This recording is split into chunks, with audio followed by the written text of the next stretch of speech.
Hey chess players, it's me, National Master Jesse James, and it's time to go over the second part of our series of the Halloween Gambit. Today we're going to be looking at the refutation, which is the best way to play against Halloween Gambit. Basically, taking that free knight on e5 and just making it a win. So let's take a look at this Halloween's Gambit. We're going to be starting off with e4, e5, knight f3, knight c6, knight c3, knight f6. The Halloween Gambit will come from the 4 knights opening. Here, trick or treat, here we go. Knight takes e5 gets played, and black can accept the gambit, which we're going to be recommending here with knight takes e5. And the best move here for white to start pushing forward will be played pawn to d4. And here, this is where the Halloween Gambit, you got to play the best move here. And the last game, we took a look at the sideline, which was knight back to c6. And we saw a good way for white to play this, basically getting a winning position in a lot of these games. Knight g4 is also another way to play, but after e5, white just wins the pawn back. After knight g4, e5, white just wins the knight back. So here we're going to be looking at the main line and the best way for black to play, which is to play knight to g6, which gets played in this game. Now here white still will have a strong attack in the center by pushing those pawns, but here we're going to be showing you the best defense for black to just kill all the initiative that white will be getting. So feel free to take a look. What's the best move here for white? Of course, white's going to keep pushing forward. We kicked the knight once, now we're going to kick the other knight with pawn to e5. And now black's best move is just to go ahead and retreat the knight. Again, practically speaking, if you're playing this gambit, it's not so bad as, well, if you do know the theory, black should be able to equalize, but if he doesn't, black's going to have a hard time here. And you can see that white has 2 pawns in the center, 1 knight developed, and there's even ways to kick this knight away again. Here, black has a very nice way to defend against this. One of the things we need to know here as black, though, is what is our weakest spot, or what is our weakest square, and that, of course, is going to be our f7 pawn. Why is this the weakest pawn? Well, if you look at the pawns that are all next to the king, well, e7 would be one of them if it was still there. This f7 pawn is only defended 1 time, this square right here next to the king. Now, all the other squares on e7 and d7 are usually defended 3, if not 4 times. For instance, here on e7, it's already defended 1, 2, 3, 4, 5 times now because we have the knight on g6. Typically, this knight is on b8, and d7 is again going to be defended 1, 2, 3, and the knight over here would make it 4 over here. So just to attack d7 or e7, you'll need 5 attackers, which is basically half the army here for white. That's why f7 is the weakest square next to the king, and this one only allows 2 attackers.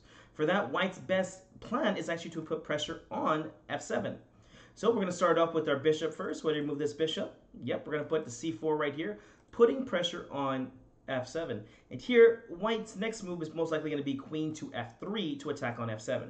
Now here is the important move to find here for black.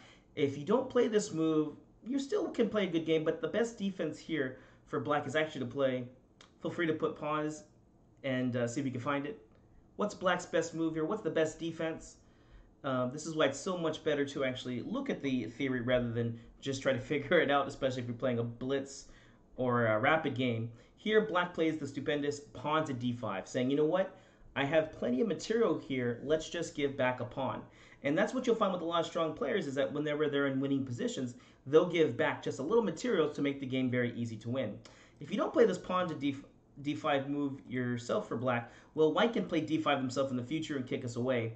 And so, well, let's just give back the pawn and get a tempo. When we give away this pawn on d5, we're opening up our bishop, and we're actually going to be putting up a defense on the d5 square. It looks pretty silly since, well, we just lost the d5 square, but after bishop takes d5, if you do play knight takes d5, black is already going to have some good defenses with something like, let's say, bishop e6, and now black's going to be able to start making some trades here. And black's very happy to make trades in this position as he is up a whole piece for 2 pawns because he gave 1 back.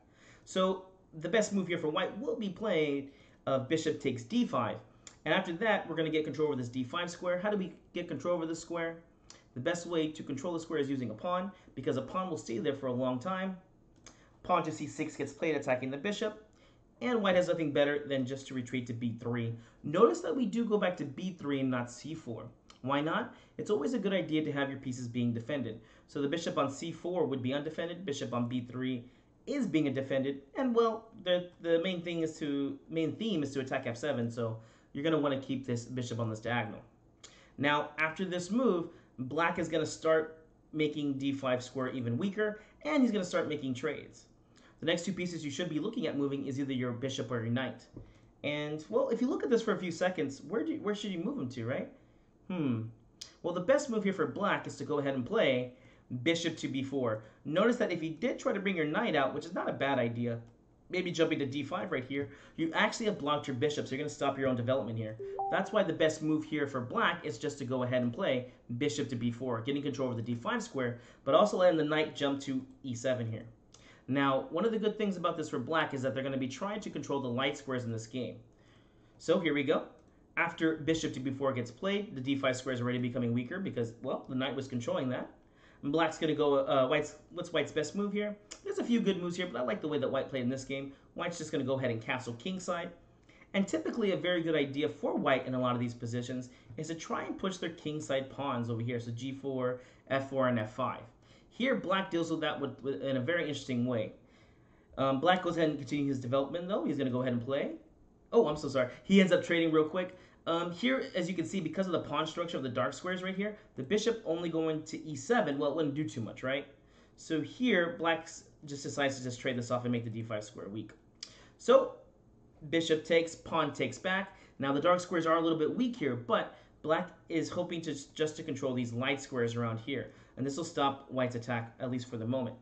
And so that's whenever black goes ahead and plays knight to e7, giving him the option of castling kingside.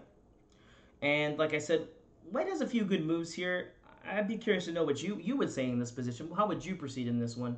I know I like the way that white plays, although black stops this plan beautifully. But there's a lot of active moves here. You have bishop a3, putting the bishop on long diagonal. Maybe rook e1, rook b1. Maybe even try and develop the queen to h5 here, saying, you shouldn't castle kingside anytime soon. Here, white plays f4 with that exact plan I was just talking about, which is to play the pawn to f5. Now you can see here that black has put up very good resistance on this f5 square with the knight and the bishop. And here, white can try to fight this with something like g4. But again, black knows white's plan and is going to stop it very nicely. Here, white would want to play g4 and then f5. So what do we play here to stop g4? Hopefully you found it. Ding, ding, ding. You got that right there. Here, h5 gets played. h5, and now you see that this whole g4 plan is just not going to work here. Well, because we can just take and get the opus h file over here. Now, if white tries to continue something like with h3, black can again stop this idea very nicely with, let's undermine this g4 square. Yeah, black just plays pawn to h4 here. And notice, g4 will not be a good plan anymore as, well, we can just en passant, and uh-oh, all of a sudden, white's kingside is now falling. So, here, this whole g4 plan has just been stopped with this beautiful move of pawn to h5. Instead, white tries to go for a central thrust and plays pawn c4. And I think this is a very good plan, something I would probably play in my game, trying to get this d5 pawn in there. And you can see, once d5 gets in there, man, you're going to have two beautiful pawns here. I'm just going to try and storm roll my opponent. Well, black plays a nice move. What do you play here as black? There's two good moves here. I like the way that black plays it. Black can either defend on e6, on d5 with bishop to e6, or get active as he did here. What do you play? Again, there's quite a few good moves here, but I like the way that black plays it. Knight to f5. Putting the knight to a very good square, but putting pressure on the d4 pawn. Well, white's just going to go ahead and defend that with this c3 pawn. And again, black goes active with queen to a5 here. You can already kind of see here that, well, is black going to go kingside? Maybe, I'm not too sure, right? If black was going to castle, he probably would have castled already. So you see how he's keeping his options open. And you'll know you're playing a very strong player when this happens. Notice, because there is no big threats against black's king right now, you can keep your king in the center and kind of just wait around until you find out where the best place your king should go to. So, white goes ahead and plays queen to d3 to defend the pawn, developing the queen. White's playing a very good and sensible game here. The only nonsensical thing they've done so far is give up a piece for a pawn in the Halloween's Gambit, but we won't talk about that, as this is still a pretty fun opening. So black continues. What's the next piece black's going to move? Of course, we're going to move our bishop over here, as that's the next minor piece. You would either try to move your bishop or maybe castle right here. And yeah, black is going to play the best move here. Where do we put it to? Is d7 or e6 best? You have to think, if you're going to play to e6, how will you deal with d5? So you can't say e6 if you haven't dealt with the d5 idea. Well, I'll give you the first move. Black does play bishop e6. White goes ahead and plays pawn d5, challenging it, and hopefully you find the real idea here. What does black play? We're going to go ahead and castle queenside here, and you can see the rook is beautifully placed to attack this queen. So now d5 has become a weak pawn, but also the pin against the queen. Notice that, well, you could take, but as some strong players have said, to take is a mistake. There's no need to relieve the tension of pawn takes, pawn takes. Why? Well, because after this you've undoubled their pawns, and look, they can make this really strong pawn center with c4. So again, to take is a mistake. Usually stronger players will try not to take unless they're actually going to win something. And so black plays it pretty much flawlessly here by playing castles to queenside. Well, white's now in a very bad pin, so they play queen to e4. And now black was able to check to see a good checkmating pattern. And oh my gosh, I can't even think of the checkmating pattern. But this one is inside of How to Beat Your Dad in Chess. Hopefully you see the checkmate pattern, and you can start it right now.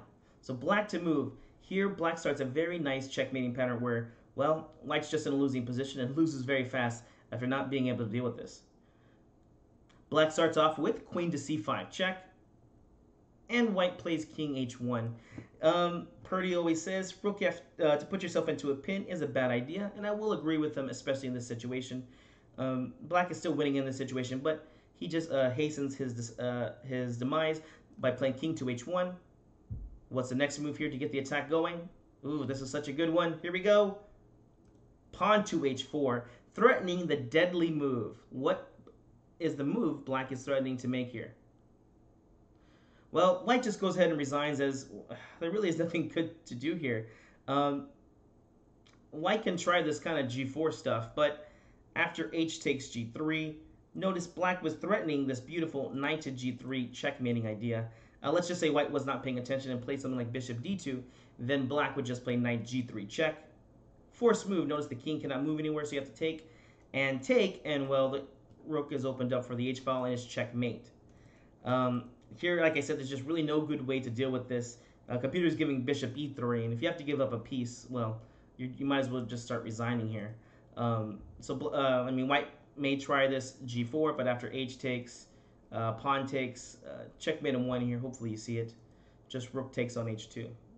Well, hope you guys enjoyed this. This is the refutation to the idea of the Halloween's Gambit. You're going to go ahead and take the knight on e5, and after d4, knight g6, e5, knight g8, bishop c4, getting ready to attack the weakest pawn. You just need to remember to play pawn to d5. And if you can remember the scheme of trying to control these light squares with your pieces by playing bishop b4, getting rid of the knight because it controls the light squares, and then putting your knight to e7 here to again control f5, you should be good.